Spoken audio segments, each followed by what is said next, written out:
স্বাস্থ্য খাতে বাংলাদেশের জনগণের আউট অফ পকেট এক্সপেন্ডিচার আফগানিস্তানের চেয়েও বেশি, কিন্তু দিস ইজ সারপ্রাইজিং। অথচ আমাদের ওভারঅল কিন্তু সোশ্যাল ইন্ডিকেটর খুব ভালো, মানে আফগানিস্তানের চেয়ে আমরা বেশি পে করি আউট অফ পকেট স্বাস্থ্য সেবার জন্য।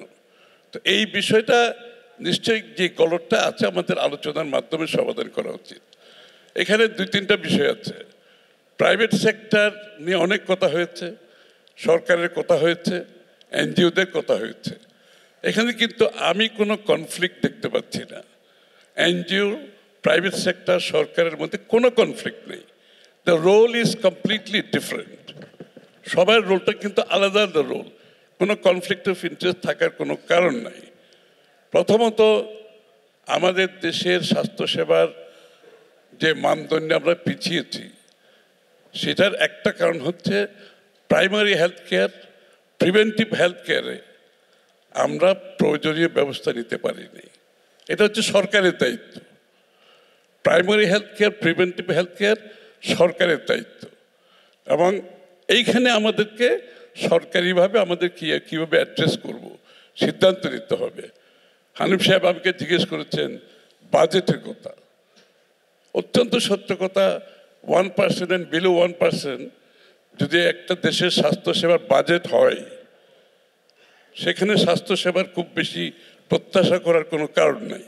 আবার সেই 1% অথবা 1%-এর নিচে যেটা ব্যয় হচ্ছে সেটার অবস্থা আমরা সবাই জানি, কী পরিমাণে দুর্নীতি আর ওয়েস্টেজ। তারপরে এমনিতে কম অ্যালোকেশন, তারপর হচ্ছে দুর্নীতি আর ওয়েস্টেজের মাধ্যমে যেটা হয়ে থাকে।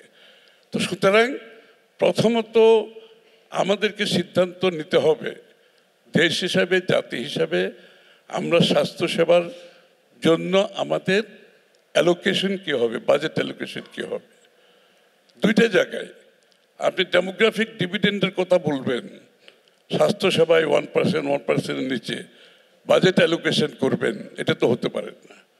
ইকুয়ালি শিক্ষার ক্ষেত্র, এই 2 জায়গায় যদি আপনার ইনভেস্টমেন্ট না হয় তাহলে আপনার ডেমোগ্রাফিক ডিভিডেন্ড আপনি বক্তৃতায় বলতে পারবেন, কাজে আসবে না। এই জন্য আমরা সিদ্ধান্ত নিয়েছি দলগতভাবে আমাদের, আপনার কিছুদিন পর আমরা একটা প্রেজেন্টেশন দেব হেলথের উপর, অলমোস্ট ফিনিশ। আমরা সব স্টেক হোল্ডারদের সাথে কথা বলেছি, হসপিটাল অথরিটি, ফার্মাসিউটিক্যালস কোম্পানি, সবাই সাথে কথা বলেছি, এবং আমরা একটা হেলথ পলিসি নিয়ে আসছি, আপনার পাবলিক করব আমরা আলাদাভাবে। আমরা সিদ্ধান্ত নিয়েছি জিডিপির আপ টু 5% আমরা হেলথ সার্ভিসে বিনিয়োগ করব, আপ টু 5%। এটা কোনো অপশন নাই, we don't have any option but to do that. এবং গ্রাজুয়ালি আমরা 5%-এ যেতে হবে। ইকুয়ালি স্বাস্থ্য খাতে জিডিপির 5% আমাদেরকে বিনিয়োগ করতে হবে।